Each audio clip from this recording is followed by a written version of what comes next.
किमन्यशास्त्रविस्तरे यस्वयं कथनास्य मुखपद्मा सर्वोपनिषदो गावो दुग्धा गोपालनन्दन पार्थो वत्स सुधीर्भोक्ता दुग्धं गीतामृतं महा एकं शास्त्रं देवकी पुत्रगीतम् एको देवो देवकी पुत्र एव एको मन्त्रस्तस्य नामानि यानि कर्मप्येकं तस्य देवस्य सेवा कर्मप्येकं तस्य देवस्य सेवा। 13वें अध्याय का 16वां श्लोक।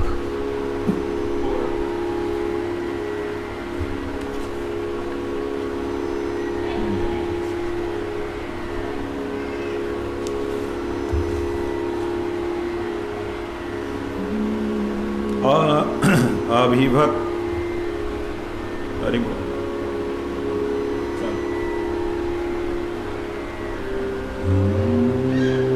अविभक्तं च भूतेषु विभक्तमिव च स्थिरं स्थितं भूतभृत्र च तत्ज्ञेयं रशसि प्रभविष्णुषु ज्योतिषामपि तेजस्ज्योतिस्तमसः परमुच्यते ज्ञानं ज्ञेयं ज्ञानगम्यं हृदि सर्वस्य प्रतिष्ठितम् इति क्षेत्रं यथा ज्ञानं ज्ञेयं चोक्तं समासतः मद्भक्त एतद्विज्ञाय मद्भावायोपपद्यते प्रकृतिं पुरुषं चैव विद्ययानानादिभावपि विकारांश्च गुणांश्चैव विद्धि प्रकृतिसम्भवान् कार्यकरणकृतत्वे हेतुः प्रकृतिरुच्यते पुरुषः सुखदुःखानां भोक्तृत्वे हेतुरुच्यते।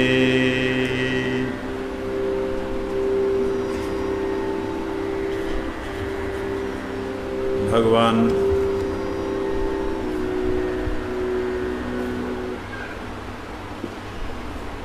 श्री कृष्ण ने यहाँ पर हम लोगों को एक ऐसा विज्ञान प्रदान किया है जिसको क्षेत्र और क्षेत्रज्ञ विभाग के नाम से जाना जाता है।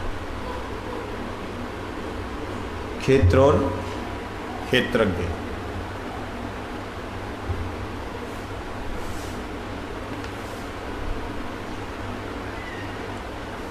क्षेत्र कहते हैं अंग्रेजी में लैंड को, खेत को, और उस क्षेत्र में, उस खेत में क्या क्या प्रकट होता है, कैसे होता है, उसके अंदर क्या विकार हैं, क्या हमने उसमें उगाना है, क्या पैदा करना है, क्या होना चाहिए उस क्षेत्र में और क्या नहीं होना चाहिए उस क्षेत्र में। इसको क्षेत्रज्ञ जो माली है, जो किसान है, वो जानता है कि क्या इसमें रखना है, क्या इसमें से निकालना है। इस बात को ही भगवान ने यहाँ पे विस्तार से बोला है। कहते श्रेष्ठता के अभिमान का अभाव, दंभा आचरण का अभाव, किसी भी प्राणी को किसी प्रकार से ना सताना, क्षमा भाव, मन वाणी आदि की सरलता, श्रद्धा भक्ति सहित गुरु सेवा, बाहर भीतर की शुद्धि, अंतःकरण की स्थिरता, मन और इंद्रियों सहित शरीर का निग्रह। इसमें अमानित्वम, अमानी मतलब मान रहित, अदम्भित्वम दंभ रहित आचरण, अभिमान रहित और दंभ रहित। अभिमान और दंभ के अंदर अंतर क्या है? अभिमान ही तो दंभ होता है, लेकिन नहीं, अभिमान मन में होता है और दंभ जो है आचरण में होता है, भीतर भी नहीं और बाहर भी नहीं। दंभ जो होता है वो आचरण में दिखलाई देता है, जैसे मैंने ऐसे किया हुआ ये दंभ आचरण, आचार्यों के पास गुरुजनों के पास ऐसे बैठना, ये है दंभ, दिखलाई देता है। लेकिन किसी के बैठने का ऐसा अभ्यास है, उसकी बात नहीं है। ये बैठने का कुछ एक वस्तु, कुछ एक दृश्य को दिखलाना, वो आचरण में जो आ जाए उसे दंभ कहते हैं। शांति और आर्जवम। आर्जवम का मतलब है कि दूसरे को कष्ट नहीं देना, और शांति शांत रहना। आचार्य की उपासना, आचार्य उपासनम। आचार्य शब्द का अर्थ आचरणवान जो पुरुष हैं, तो स्त्रियां नहीं क्या? आचार्य में क्या सिर्फ पुरुष ही होते हैं? क्या पहले ऋषि पत्नियों ने किसी को शिक्षा नहीं दी? आचार्य शब्द का अर्थ है जो आचरण करके शिक्षा दे। उसमें स्त्री है या पुरुष है ऐसी बात नहीं। आचार्य, उसे गुरु कहते हैं।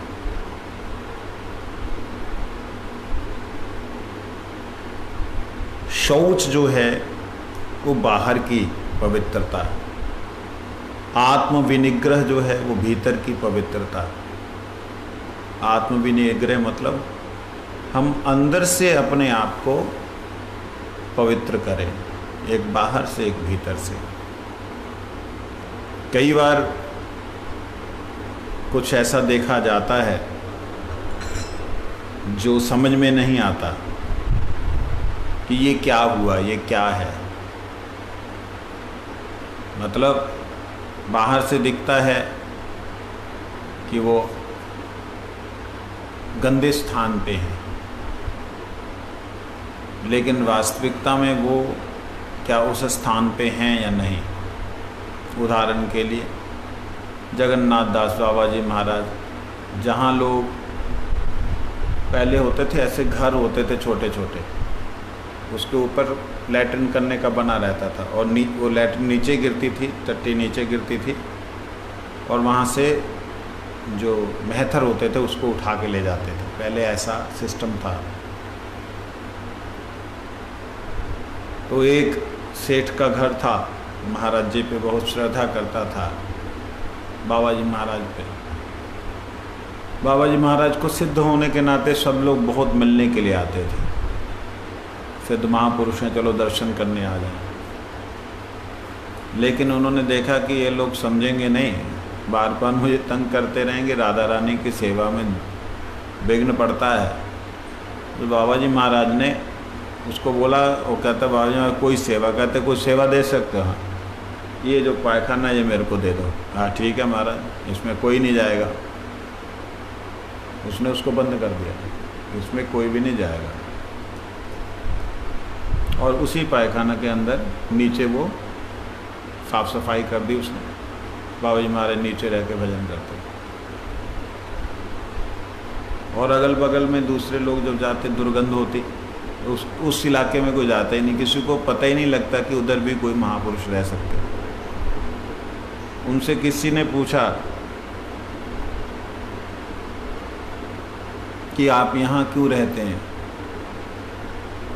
उन्होंने बोला, कहते जहाँ कृष्ण नाम शांति से हो सके वही स्थान उत्तम है।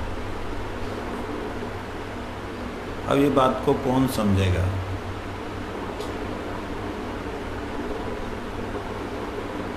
तुलसीदास जी महाराज भजन करते हैं, खूब साधन भजन चलता है उनका, लेकिन बड़ा प्रसिद्धि हो गई। जब रामायण प्रकट हो गई तो बहुत ज़्यादा प्रसिद्धि हो गई। इतनी ज़्यादा प्रसिद्धि हो गई कि लोग तो उनको भी भगवान का, वाल्मीकि जी का अवतार, भगवान की साक्षात करुणा कृपा, हनुमान जी का अवतार, ना जाने क्या क्या बोलने लगे। इन्होंने देखा कि अब ऐसे ने बोला, तुम मेरा एक काम करोगी? कहते क्या?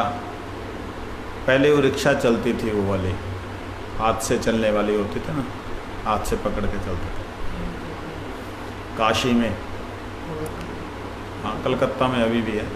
तो काशी में उस रिक्शा पे बैठे, उसके साथ बैठे, सारे नगर में घूम करके चले गए। लोग थू थू करने लग गए, अरे ये कैसे संत हैं, देखो हम जिन्हें यही बोलते थे वो बोलते थे, ये तो ये निकले। तो ये होता भीतर से निग्रह। भीतर का निग्रह होकर के बाहर का आचरण कुछ ऐसा दिखाना जिससे कि जिसके कारण मन विकार हो रहा है, जिसके कारण से भजन में बाधा पड़ रही है, वो बाधा वहाँ से दूर हो जाए। ये बड़ा मुश्किल है, हर व्यक्ति नहीं कर सकता ऐसा, हर व्यक्ति के बस का नहीं है। कोई ऐसा उनके जैसा अभिनय भी करने के लिए जाएगा तो उसका पतन होने का 100% संभावना है। आगे कहते, इंद्रियार्थेषु वैराग्यम अहंकारमयी वचा, जन्म मृत्यु जरा व्याधि दुख दोषानुदर्शनम।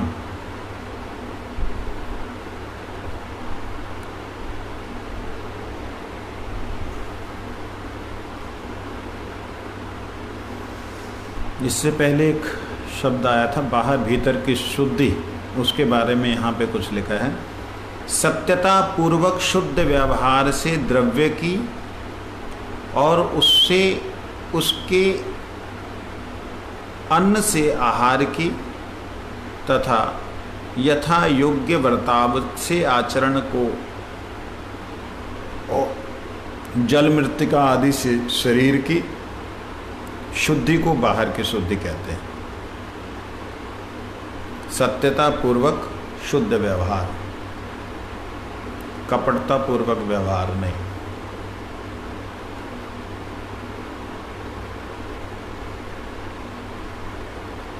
सत्यता पूर्वक जब शुद्ध व्यवहार से हम द्रव्य जो भी हम उपार्जन करते हैं उसका ईमानदारी से कमाया गया धन और उसके अन्न से आहार, शुद्ध तरीके से कमाए गए धन से जो आहार है उससे आहार शुद्धि, व्यवहार शुद्धि हो गया, आहार शुद्धि हो गया। फिर यथा योग्य बर्ताव, उसका व्यवहार जैसा करना है, जिस अवस्था में करना वैसा व्यवहार, इससे जो है वर्ताव आचरण की शुद्धि। उसके बाद जल मट्टी से शरीर की शुद्धि, पहले जल और मट्टी का ही प्रयोग होता था। और भीतर की शुद्धि के लिए बोलते हैं राग द्वेष कपट आदि विकारों का नाश होकर अंतःकरण का स्वच्छ होना ही अंतःकरण की शुद्धि है। राग और द्वेष, इस संसार में व्यक्ति के दो कारण हैं बंधन के, जहाँ तो प्रेम करता है किसी से राग, जहाँ द्वेष करता है किसी से, ये दो ही बंधन के कारण हैं। जब कोई व्यक्ति राग में फंसने लगे, अनुराग में फंसने लगे, जैसे कोई मेरे जैसा व्यक्ति कहीं भी आसक्ति दिखाई दे कि हाँ यहाँ डर है भय है, वहाँ कुछ ऐसा आचरण करे कि जिससे कि वह डर डर के भाग जाए।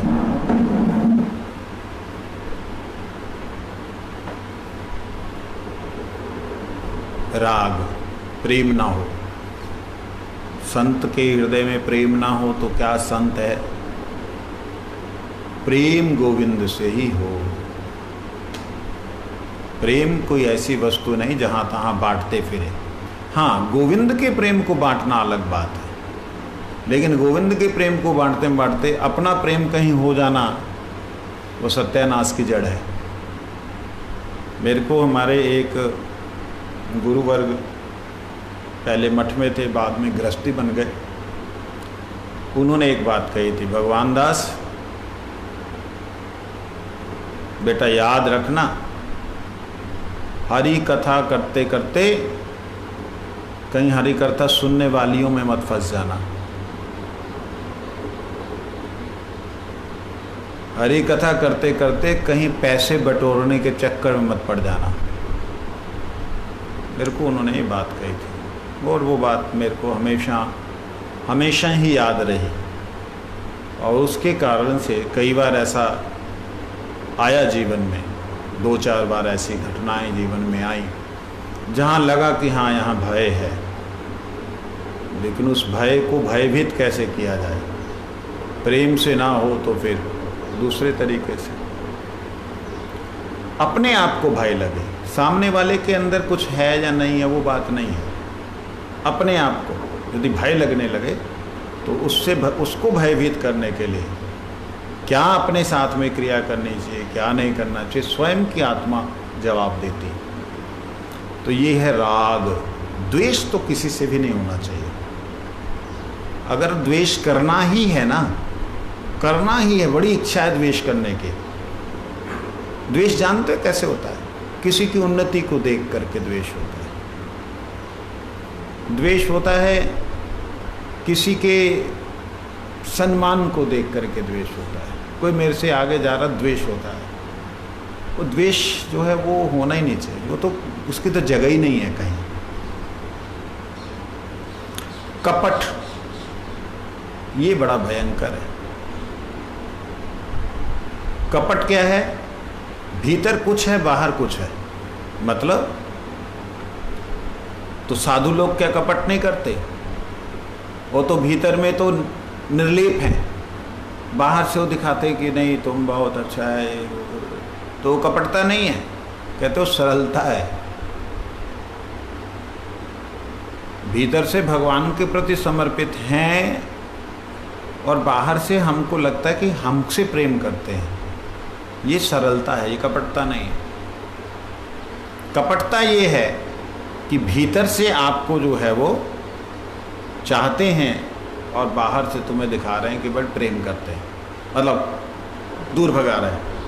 कपट आचरण अलग तरह का होता है। कपट बहुत जगह पे प्रयोग होता है, बहुत जगह पे कपट होता है। तो इसलिए ये भीतर और बाहर की शुद्धि के बारे में यहाँ भगवान ने कहा। आगे कहते हैं कैसे वैराग्य करना, वैराग्य किसे कहते हैं, इसको विस्तार से भगवान समझा रहे हैं।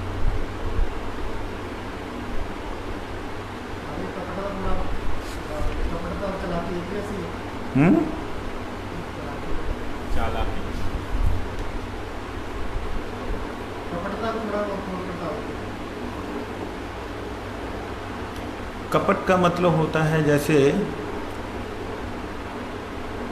मुझे मालूम है कि मैं भीतर से क्या हूँ, लेकिन मैं बाहर क्या प्रदर्शन कर रहा हूँ कि मैं बहुत अच्छा हूँ। जैसे फेसबुक के ऊपर व्यक्ति अपनी डीपी लगाता है भगवान की, गुरु जी की, लेकिन फेसबुक में जा कर के वो पता नहीं क्या क्या अंदर जाकर करने लग जाता है। दूसरों की डीपी खोल करके उसमें ना जाने क्या क्या देखने लग जाता है। ये कपट है, ये बाहर दिखने वाला कपट। एक भीतर जो कपट है वो कपट ऐसा है कि अपने आप की वंचना करना। जैसे मालूम है कि मैं जो देख रहा हूँ, या मैं जो वार्तालाप व्यवहार कर रहा हूँ, इससे मेरा भजन नष्ट हो रहा है। ये सूक्ष्म कपटता है। मेरा भजन नष्ट हो रहा है, मेरा समय नष्ट हो रहा है, लेकिन मैं कर रहा हूँ। तो ये मैं अपने आप से कपट का व्यवहार कर रहा हूँ। कपट अपने आप से भी होता है, दूसरे से। अपने आप से कैसे कपट कर सकते हैं? अपने आप से कपट होता है जहाँ पर मन जो है वो आपको लोभ दिखलाता है, अरे वो बड़ा जबरदस्त टेस्ट था उसका,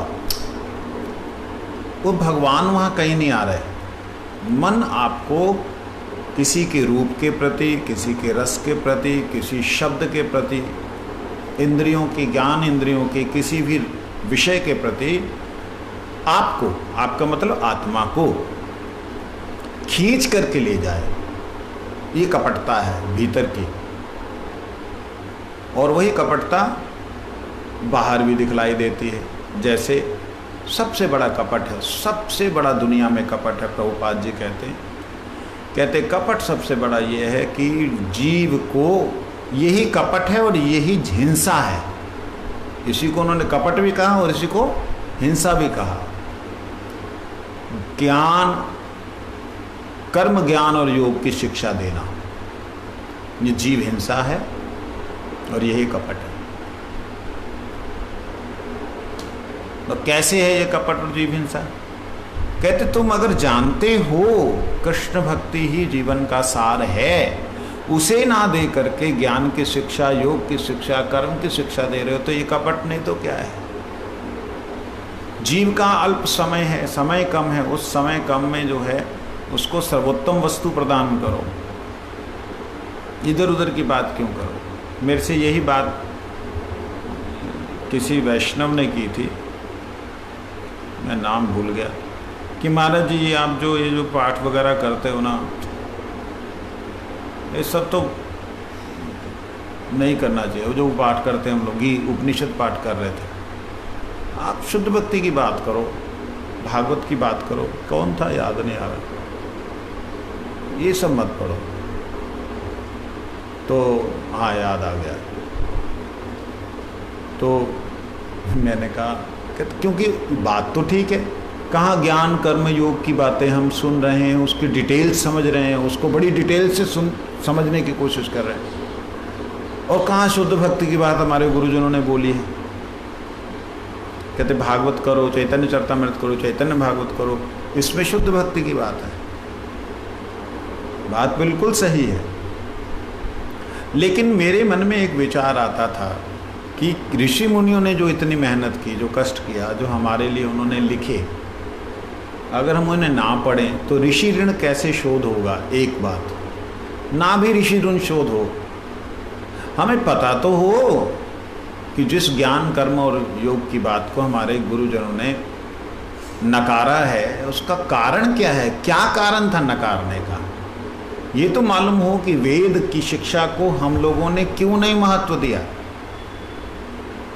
मालूम तो होना चाहिए। तो मालूम करने के लिए एक पढ़ना, अध्ययन करने के लिए अध्ययन करना, किसी लक्ष्य की प्राप्ति के लिए अध्ययन नहीं, अध्ययन करने के लिए अध्ययन करना, उसको अध्ययन नहीं कहते हैं। पढ़ने के लिए पढ़ने को पढ़ना नहीं कहते हैं।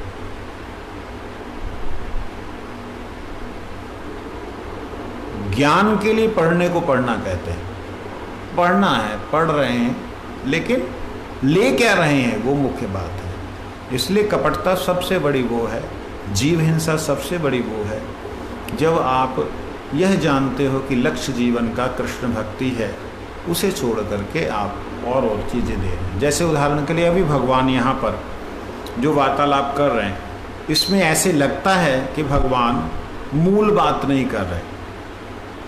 अब ये ज्ञान की शिक्षा शुरू की, क्या ज़रूरत है ज्ञान की शिक्षा देने की? जब आपने विश्व रूप दिखला दिया, सब कुछ हो गया, वो भी डर गया, समझ गया, आप डर गया, समझ गया, समझा दिया, चलो युद्ध करा लो। नहीं, भगवान कोई भी कोना छोड़ना नहीं चाहते कि इसमें रह करके, इस बंधन के कारण बाद में वो कहे कि मेरे से ज़बरदस्ती कराया गया, ये चीज़। तो यहाँ बोलते हैं इंद्रियार्थेषु वैराग्यम अहंकार एव च। देखिए, इससे पहले भी दंभ शब्द आया था, अमानित्वम अदंभित्वम।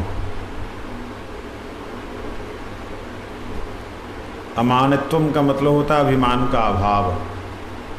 अभी भी आगे जो है फिर भगवान ने अहंकार शब्द को लिया है। इंद्रिया अर्थेषु वैराग्यम अहंकारेव च जन्म मृत्यु जरा व्याधि दुख शोकानुदर्शनम।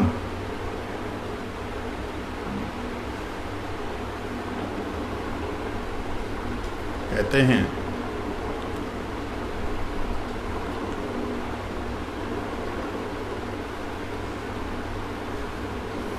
ये 5 श्लोक हैं एक साथ में, 12 तक इसकी हमारे भक्ति विनोद ठाकुर जी ने एक साथ ही व्याख्या की है। उसे थोड़ा सा एक साथ पढ़ के देखने की कोशिश करते हैं।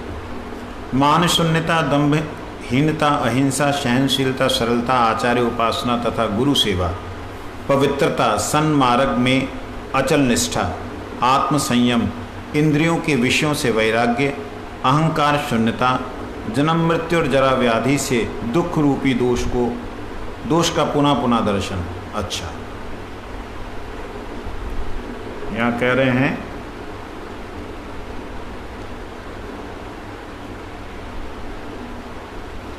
जो इंद्रियों के विषय हैं उनसे वैराग्य हो।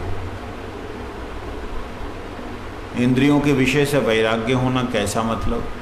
कान से सुनते हुए भी नहीं सुनेंगे क्या? अब कान में कोई अच्छी बुरी बात आ जाती तो दिमाग में जाती है।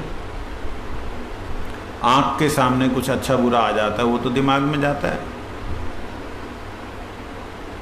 जीभ में कोई अच्छे बुरा टेस्ट आ जाता है वो भी दिमाग में जाता है। जो इंद्रियों के अर्थ हैं,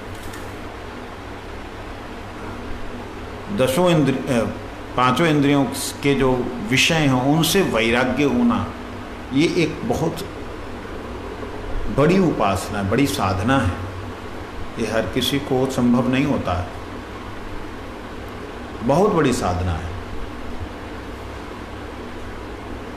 आप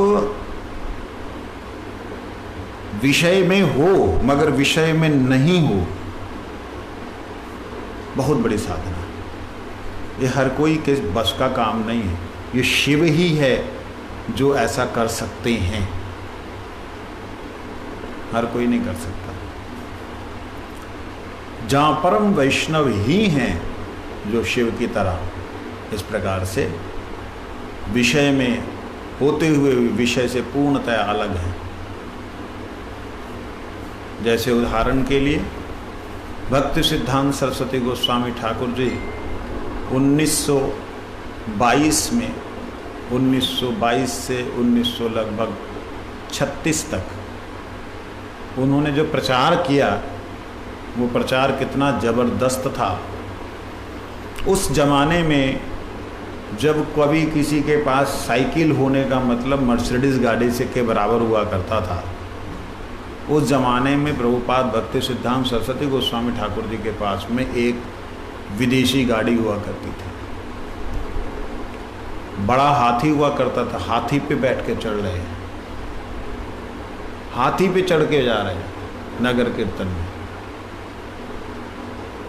और गाड़ी टमटम गाड़ी, बहुत ज़बरदस्त गाड़ी हुआ करती थी। ऐसे करके वो चित्र भी है वो। तो कहने का अभिप्राय, बाहर की दृष्टि से देखा जाए तो वो तो बहुत बड़े भोगी, इतनी मोटी मोटी मालाएं पहनी हुई। श्रील ऐसी भक्ति वेदांत स्वामी गोस्वामी महाराज जी वहाँ बाहर देखिए, विदेश में कितने बड़े बड़े सिंहासन हैं, हजारों लोग चरणों में गिर रहे हैं। ये तो कैसे दिखता है, लेकिन वास्तविकता में ये लोग भोजन करते हुए भी भोजन नहीं करते हैं। ऐसे कैसे संभव हो सकता है? ये क्या प्रैक्टिकल है या ये थ्योरी ही है? जैसे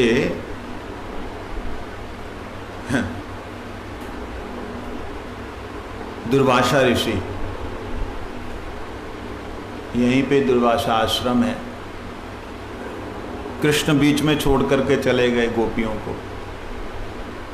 गोपियों ने कहा तुम हमें ऐसे मझधार में छोड़ के चले गए, गोपी गीत उच्चारण हुआ, सब हुआ, आप हमें मझधार में छोड़ के चले गए नाथ, ऐसा क्यों किया आपने ऐसा? तो भगवान मुस्कुराने लगे, कहते गोपियों क्या करूं, मेरे गुरुजी आए थे, उनसे मिलने गया था। तुम्हारे भी गुरु हैं, तुम तो सबके गुरु बनते हो, तुम्हारा भी कोई गुरु है क्या? कहते हैं हाँ। कौन है? वही बगल में है उधर वहाँ पे। अच्छा हम भी मिलने जाएंगे।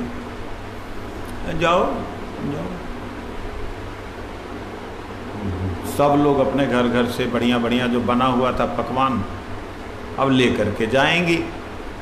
गई तो यमुना जी के किनारे बहुत लहरें उठ रही हैं। यमुना जी में लहरें होती नहीं है, लेकिन जब ये बरसात होती ना इस समय बहुत ऊंची उठ जाती है, इतना विशाल सी दिख रही हैं। अरे इतनी दूर कैसे जाएंगी? तो लहर बहा के ले गई तो अब बीच में से जा रही, अगर 500 गोपी जा रही हैं तो बीच में से 2-3 लुढ़क गई तो ये सोच करके कोई आगे ना बढ़े। फिर कृष्ण के पास, अरे तुम कैसे गए? क्या मैं गुरु जी का नाम करते करते चला गया। कहते हमने तो तुम्हारे गुरु को देखा नहीं, हम कैसे जाएं? कहते मेरा नाम करते करते चले जाए। तुम्हारा क्या नाम करे? कहते यमुना जी को जाके बोल दो कि कृष्ण पूर्ण ब्रह्मचारी हैं। ब्रह्मचारी कृष्ण पूर्ण ब्रह्मचारी हैं, उन्होंने कभी भी कोई भी स्त्री को स्पर्श नहीं किया। ले हमारे संग में ठाकुर आप रास रचते हो। कहते जाओ बाबा तुम जाओ, जो बोलना जाके बोल दो। अब गोपियां गई, देखो यमुना जी हमारे श्री राधा रानी बड़ी दयालु हैं, उनकी इच्छा है वहाँ दर्शन करवे को, आप रास्ता दे दो। यमुना जी कोई ध्यान ही नहीं। एक ने बोली अरे वाने जो बोलो वो बोल के देख लियो। तो उसने बोला हम तो जानती नहीं, लेकिन कृष्ण ने कहा है कि वो पूर्ण ब्रह्मचारी हैं। धीरे धीरे यमुना जी स्थिर हो गई। अरे अगर उन्होंने किसी भी स्त्री का स्पर्श ना किया हो, हे यमुना जी रास्ता दे दो। एकदम जैसे वो नहीं बन जाती हैं, बांध बन जाता है, ऐसा हो गया। वो सारी छुप छुप देख रही हैं, चल रही हैं, हम सही जा रही हैं। अरे यमुना जी सच्ची हैं। जैसे ही आखिर में पहुंची यमुना जी सचमुच में सच्ची हैं, ऐसे झूठ कर रहा हो सब कुछ। ये जैसे बोलने लगे इतने में यमुना झुर्र कर गई, बाप रे, और भाग के वहाँ दुर्वासा ऋषि के पास पहुँचे। दुर्वासा ऋषि को कहा कि हे नाथ, हे प्रभु, आप हम भोग लेके आए, भोग लगा लो।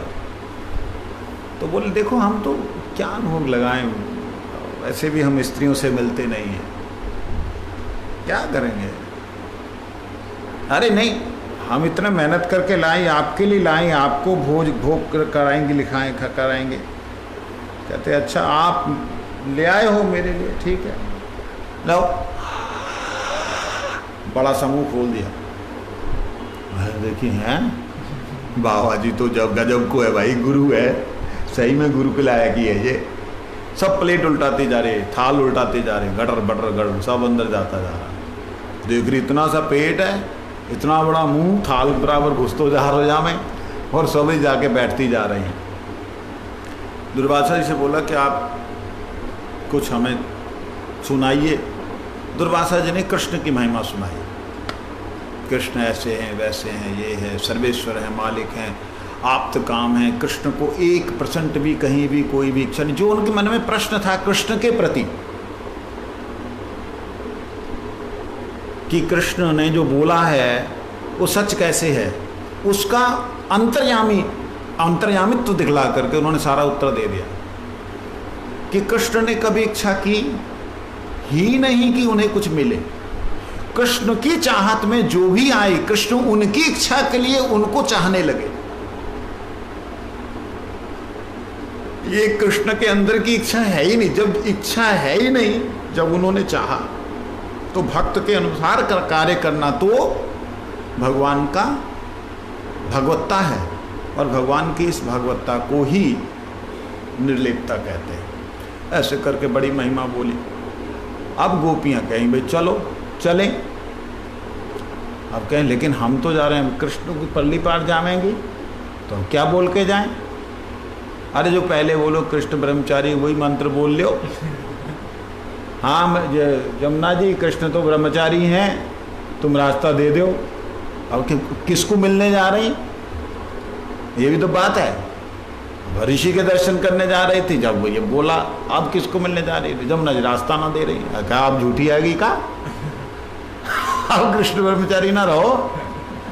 फिर बाद में आए दुर्वासा ऋषि के पास, महाराज जी क्या चक्कर है? कहते क्या है गो?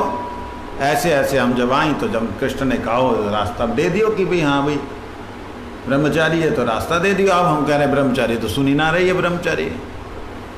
कहते अच्छा तुम एक काम करो, अब उसको जाके बोलो दुर्वासा ऋषि ने अगर जीवन में दूब घास के रस का ही रस लिया है, दुर्ब घास के रस का ही रस लिया है, अगर इस कारण से उनका नाम दुर्वासा है, दुर्वरसा, दुर्व के ऊपर ही जिसकी आस है, या दुर्व रस को लेकर के ही जो है उसे दुर्वासा कहते हैं। कहते दुर्वा आशा ही जिसका आस है, दुर्व रस ही जिसका रस है, जिसने दुर्व रस को लेकर के किसी और रस का पान नहीं किया। हे यमुना जी रास्ता दे। तो कहते जैसा गुरु वैसे ही चेला, एक दूसरे लोग। अब वो गई, बोले वे बाबा ने ऐसे ऐसे कही है, तुरंत रास्ता दे दी। वापिस आई, कृष्ण को कहा कृष्ण ये क्या था? कहते क्या हुआ? तुम तो हमारे संग में रास रचते हो, नाच नृत्य करते हो, तो मैं नाचता हूँ जब तुम्हारी इच्छा होती है नाचने की। कहते हमारी इच्छा होती है तो तुम्हारी इच्छा की पूर्ति करता हूँ, इसमें मैं तो नौकर हूँ, मेरी तो कोई अपनी इच्छा हुई नहीं, तो मैंने तुम्हारा तो कुछ। अरे लेकिन वो तो ठीक है, तुम्हारे गुरु के मुंह में तो सबरो ढकेल के आई हम, तुमने तो चलो हमारे मन में कामना होती थी, लेकिन तुम्हारे मन में कामना नहीं, तुम हमारे साथ खेल करके नाच करके चले गए। भगवान भोग विलासी नहीं है।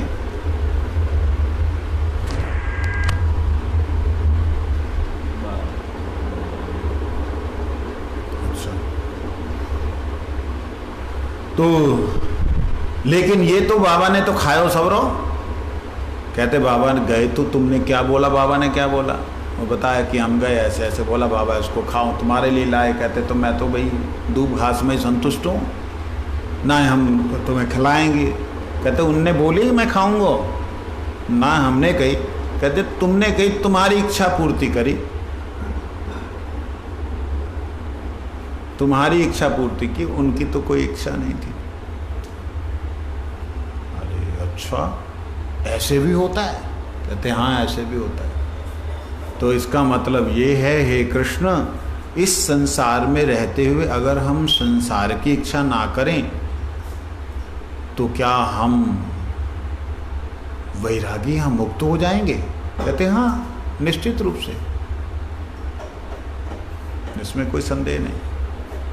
तो ये वाली बात है। आगे इस संसार में भी दूसरा कोई इच्छा कर रहा है, हमारी इच्छा नहीं पर ये चीज लेके हम लोग थोड़ी बोल सकते, अनाचार हो सकता है। बिल्कुल ये बात आपने प्रश्न किया, बड़ा अच्छा किया, अच्छा किया, अच्छे समय पे किया।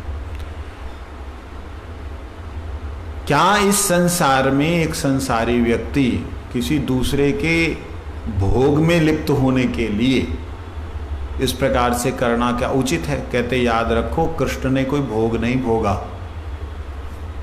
दुर्वासा ऋषि ने कोई स्वाद नहीं लिया।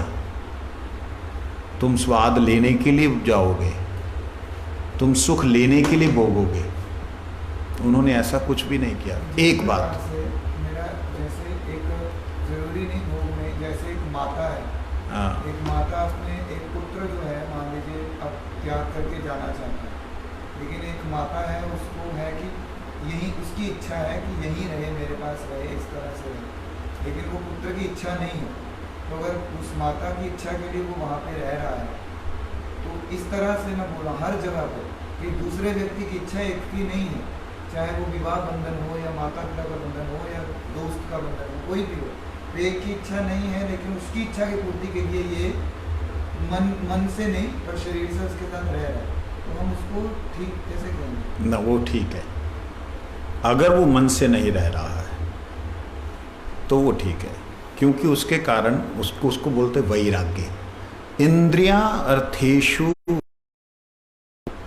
इंद्रियों के अर्थ है, बंधन तो है ही न बंधन है, एक अलग बात है। बंधन में भी बंधन नहीं है, ये दूसरी बात है। अगर वह, मैंने देखा ऐसे महापुरुषों को, मैं आपको 2-4 उदाहरण आपके अगल बगल के देता हूँ। आपने सुरेंद्र प्रभु जी का नाम शायद सुना होगा, जिन्होंने पंजाब में भक्ति रहित माधव गोस्वामी महाराज जी परम गुरु जी को जलंधर में लेके आए थे। वो ऐसे वैराग्यवान थे, वो मतलब शायद वर्णन करना मुश्किल है, ऐसे वैराग्यवान थे। उनके जीवन में देखा गया कि वो रह तो रहे थे लेकिन रहना नहीं चाह रहे थे। तो ना चाहत होते हुए, ये अंदर की बात है। ये दुराचार वाली जो बात है उसको तो बिल्कुल छोड़ ही दीजिए। आपने बड़ी शुद्ध बात पूछी है, तो शुद्ध बात में ये है, इसी को बोलते हैं विदेही। क्या कहते हैं? विदेही। अगर दिखता है कि हाँ मेरे नहीं रहने से मेरी माता का, मेरे पिता का भजन पूरी तरह खत्म हो जाएगा, कोई और सहारा नहीं है, दर दर की ठोकरें खाएंगे, भीख मांगेंगे, तो उसका परम कर्तव्य बनता है कि वैराग्य के साथ, अनासक्ति रहित, संबंध सहित वह संसार में रह करके भजन करे, बिना किसी भी आसक्ति के, बिना खुद बंधन बंधे। इस माता पिता अगर भजन में नहीं है तो इच्छा तो उनकी तब भी रहती थी पुत्र हमारे, वो अलग चीज हो गई, भजन की बात हो रही है। तब हम लोग उनकी इच्छा पूरी करने के दायित्व नहीं लेते। तो कोई दायित्व है ही नहीं, क्योंकि वो तो उनकी अज्ञानता है। अगर कोई भक्त है, जैसे बल्लभ भट्ट, क्या नाम था हमारे गोपाल भट्ट, बल्लभ भट्ट, क्या था उनका नाम? वेंकट भट्ट। वेंकट भट्ट के लिए महाप्रभु ने बोला कि उनकी सेवा में रहो। जब शरीर शांत हुआ, नाचते नाचते आहा मुक्त हो गए। जैसे नारद गोस्वामी, माता जब तक रही, जब माता को सांप ने काटा चले गए। अब माता कौन है? माता दासी है, उसके पिता नहीं है कोई।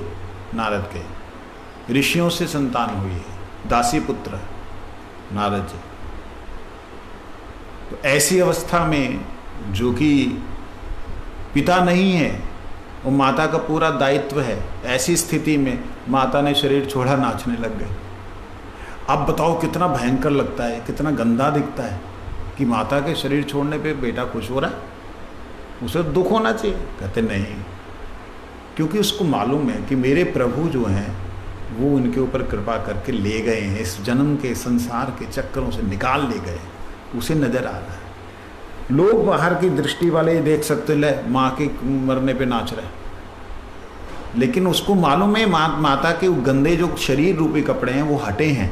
माँ अब जो है शुद्ध शुभ्र वस्त्र धारण करके भगवत सेवा में गई, उसे मालूम है, दिखता है, इसलिए उसमें कोई भी दोष नहीं है। लेकिन जो भजनानंदी नहीं है, भजन करने वाले नहीं है, ऐसे माता पिता जो संसार के विषयों में लिप्त हैं और विषयों में लिप्त कराना चाहते हैं, अगर कोई सौभाग्यशाली जीव, हर कोई नहीं, नाटक नहीं करना घर छोड़ने का।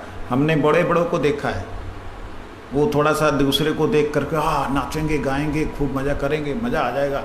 अपने सुख के लिए, अपनी मौज मस्ती के लिए, ना भजन का उद्देश्य है, ना तप का उद्देश्य, ना त्याग का उद्देश्य है, केवल मज़ा आएगा, आनंद करेंगे। इस उद्देश्य से जो लोग घर छोड़ते हैं उनको मैंने वापस जाते हुए देखा है, एक नहीं सैकड़ों देखे, सैकड़ों। अपने मठ में ही लगभग 70-80 देखे, अगल बगल जो आए गए। कोई 4 दिन रह गया, कोई महीना रह गया, कोई 1 साल रह गया, कोई 2 साल रह गया, कोई 20 साल रह गया। 20 साल रहकर भी कोई कुछ ना, हाँ 20 साल रह के, 50 साल के, 100 साल के, 1000 साल क्या, जीवन भर रहने के भी कुछ भी नहीं होगा। क्योंकि जब तक हम लोग नहीं चाहेंगे इंद्रिया अर्थेषु वैराग्यम, इंद्रिय अर्थ का जो जरूरतें हैं इंद्रियों की, उससे वैराग्य नहीं अगर हम होंगे, इंद्रियों की जो जरूरतें हैं उनसे हम अलग नहीं हटेंगे, तब तक नहीं होगा। ये करना ही पड़ेगा। घर छोड़ा ठीक है, लेकिन वही संसार के सुखों को लेने के लिए हम हमेशा लालायित रहें। ठाकुर जी को भोग लगता है ठीक है, जो भोग लगा उसे प्रसाद पाओ, वो एक अलग दृष्टि है। लेकिन भोग में ये चीज हो, वो चीज हो, ऐसा हो, अगर उसमें भोग दृष्टि तो कैसे चलेगा। सोने के लिए जैसा मिल गया है वैसा सो जाओ, ऐसा नहीं कि अभी मच्छरदानी के बिना ही बाहर सो जाओ तो मच्छर खा गएगा, उत्पात करें भजन से ही छूट जाओ, वो नहीं। नहीं, मच्छरदानी लगाने में आलस होता, कौन लगाए यार, सो गए। ये वैराग्य नहीं है, ये आलस्य है, प्रमाद है। इसको वैराग्य नहीं कहेंगे। और वैराग्य, बहुत वैरागी है क्या, कपड़े कुपड़े ढंग से नहीं पहनता, वही ढंग से पहन लो, नहीं ऐसे लपेट लिया बस चलो, वैराग्य नहीं है, ये आलसी, इसको लिच्चड़पना बोलते हैं। तो ये चीज नहीं है। क्या बोल रहे हैं वो समझना होगा। कहते हैं इंद्रियों की जो जरूरत है, इंद्रियों की जरूरत, आंख को अच्छा देखना, कान को बढ़िया सुनना, अपनी प्रशंसा सुनना कान को बहुत अच्छा लगता है, बहुत अच्छा लगता है कोई प्रशंसा करे। अगर वही प्रशंसा जहर की तरह लगने लग जाए तो समझना शुरुआत हो गई है। अपने बड़े अच्छे अच्छे पोज आए फोटो में, अगर समझना कि अपने ही चेहरे को देख करके आपको वैराग्य हो रहा है, नहीं यही वाला पोज आना चाहिए। जैसे मैं 2003 का ही फोटो लगा के रखता हूँ डीपी में, वही चल रहा है। अरे क्यों, किस लिए? लोगों को वो चेहरा याद है, ये एक अलग दृष्टि है कि वो चेहरा याद है इसलिए वो ये लगा रहने दो। लेकिन अगर इसमें अपने अंदर ये भावना आ रही कि मेरा ये पोज ऐसा करूं, ऐसा करूं, ये करूं, वो करूं, ये स्वयं की आंखों का सुख, कानों से अपने महिमा का श्रवण, ठीक है ना, नाक से ऐसी स्मेल होनी चाहिए कि मैं अगर जाऊं तो लगे हाँ स्वर्ग से कुछ आके चला गया, ऐसा नहीं। ये सबसे वैराग्य होना चाहिए। मतलब इनकी जरूरत, गुरुदेव का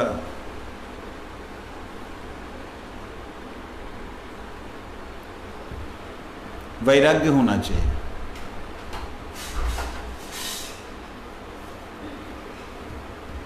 भगवान कह रहे हैं ये बात, देखिए कोई और भी नहीं कह रहा, कोई ऋषि मुनि नहीं कह रहे, जो हमारे मालिक हैं, बंद कर दें,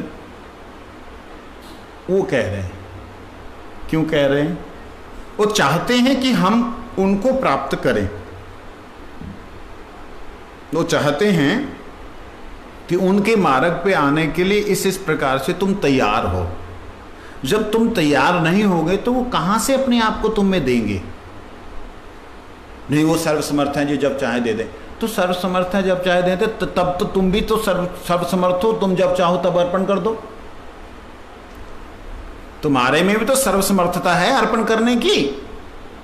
तुम जब चाहो तब अर्पण करो, जब अर्पण करोगे तब वो मिल जाएंगे। जब तक हम लोग नहीं अर्पण करते हैं तब तक वो भी अवतरण नहीं करते। अर्पण से ही अवतरण होता है। उतरना जो होता है ना तभी होता है। जब ऐसे थोड़ी हेलीकॉप्टर यहां पे आके बैठ जाएगा, वो भाई जहां उसको उतरने के लिए जगह होगी वहीं जहाज यहीं ऐसे आ जाएगा। यहाँ पे वो जो जिसको 3 किलोमीटर दौड़ने के लिए रनवे चाहिए वो यहाँ पे उतर जाए। अरे ऐसे नहीं, जो चीज़ जैसे जिस वस्तु की जैसी स्थिति है वैसे तो आएगा। भगवान का इतना प्रभाव, इतना शक्ति, इतना समर्थ है, उसका अगर एक अंश भी अवतीर्ण करने लगे हम सहन नहीं कर पाएंगे। हम नहीं सहन कर पाएंगे, हम समझ नहीं पाएंगे, हमारी बुद्धि हमारी सबसे बाहर चला जाएगा। उसके लिए एक तैयारी होती है, उसके लिए एक एक स्थिति प्राप्त करनी होती है। वो बात भगवान कह रहे हैं यहाँ पे। कहते हैं अहंकार शून्यता। अहंकार शून्यता का क्या मतलब होता है? अहं, मैं, कार, मेरा अपना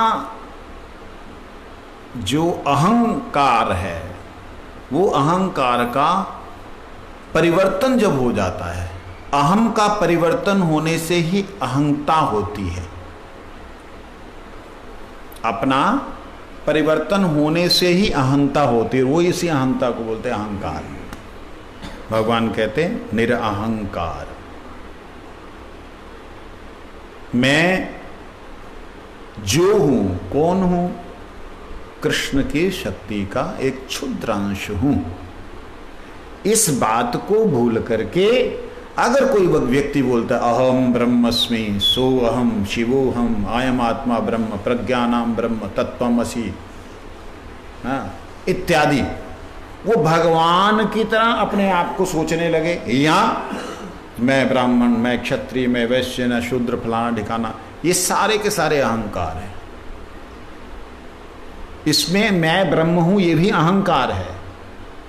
मैं दास हूं, मैं उनकी शक्ति का क्षुद्रांश हूं, इसमें कहीं अहंकार नहीं है। मैं उनका हूं, इसमें अहंकार नहीं। समझे नहीं? अहंकार व्यक्ति को अकेला खड़ा कर देता है। जहां व्यक्ति अकेला खड़ा होता है वहां अहंकार होता है। इसका मतलब ये नहीं अकेले खड़े सारे अहंकारी हैं निर्जन में रहने वाले सारे, इसका मतलब ये नहीं। इसका मतलब अपने आप के अस्तित्व को दिखलाना। मैं हूं, मैंने देखो ये अर्जन किया, मैंने ऐसा किया, मैं ऐसा शब्द कर्तापन, मैं शब्द उच्चारण करता हूं तो प्रकृति की जो रचना है वो सारी की सारी जुड़ जाती है मेरे साउंड के साथ में। ये अहंकार है, इसको कहते हैं अहंकार। मैं जब बोलता हूं, मेरे जब अंदर से नाद निकलता है, जब नारायण बोलता हूं तो ऐसे प्रकृति सारी की सारी जुड़ जाती है, ये अहंकार है। जब मैं नाद उच्चारण करता हूं तो प्रभु का नाम जो है वो स्मरण होता है, गुरुदेव का स्मरण होता है, उनके साथ में जुड़ जाऊं, ये भाव होना अलग बात है। जैसे अक्सर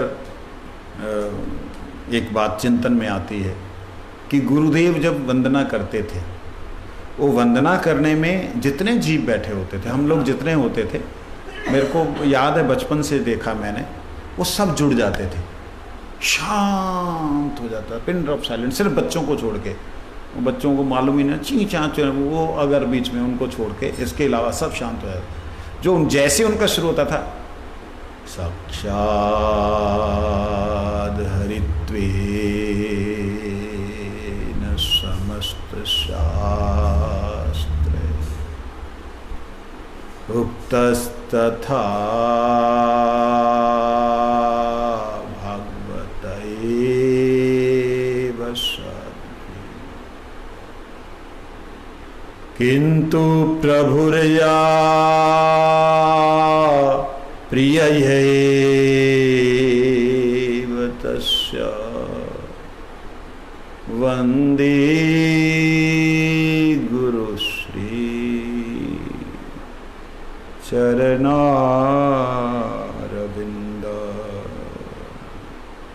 एकदम ऐसा हो जाता था किसी दुनिया दूसरी में बैठे। ये है निरअहंकारता। मतलब जहां पे अपने अस्तित्व का अनुभव ना हो। गुरुदेव कीर्तन कर रहे हैं, वास्तविकता में उस कीर्तन में इतना तल्लीन हो जाए कि आपको अपने हाथ की चिंता ना हो। उनके कीर्तन में आप योगदान कर रहे हैं, वो हाथ जल रहे हैं, कट रहे हैं, फट रहे हैं, जो हो रहा है होने दो। ये है निरअहंकारता, शरीर के प्रति आसक्ति रहित। निरअहंकारता के बहुत से भाव हो सकते हैं, बहुत सा चिंतन हो सकता है। जहाँ पे अपने आप का प्रदर्शन है, चाहे किसी भी जगह है, चाहे सेवा में क्यों ना हो, अपने आप का जहाँ प्रदर्शन है वो अहंकार है। सेवा में कैसे? जैसे बहुत बढ़िया रसोई बनाई, उद्देश्य ठाकुर जी नहीं हो करके स्पेशल कोई व्यक्ति जो आज मेरी रसोई को अच्छा बोल दे, ये भी मूर्खता है। अहंकार नहीं कहूंगा इसे, मूर्खता कहूंगा। वो उसको पसंद ही नहीं आता मैं किसी तरीके से बना लूं, उसके लिए बनाना ही नहीं है। खाए ना खाए, मरे जो मर्जी करे, ठाकुर जी को भोग बनाओ बढ़िया से। तो अहंकार के बहुत से एक रूप हैं, उन रूपों में से हमें ये देखना है कि हमें कितनी शून्यता लेके आनी है, कैसे उनसे विमुख होना है, कैसे दैन्यता हमारे हृदय में अपना आंचल बिछा दे, जिस दैन्यता के आधार पे भगवान स्वयं विराजमान हो जाए। आगे कहते हैं, जन्म मृत्यु जरा व्याधि में दुख रूपी दोष का पुनः पुनः दर्शन। ये देखिए नया एक लाइन दिया भक्ति विनोद ठाकुर जी ने। कहते हैं जन्म मृत्यु और जरा व्याधि में, जरा और व्याधि में दुख रूपी दोष का पुनः पुनः दर्शन, ये भी नहीं करना।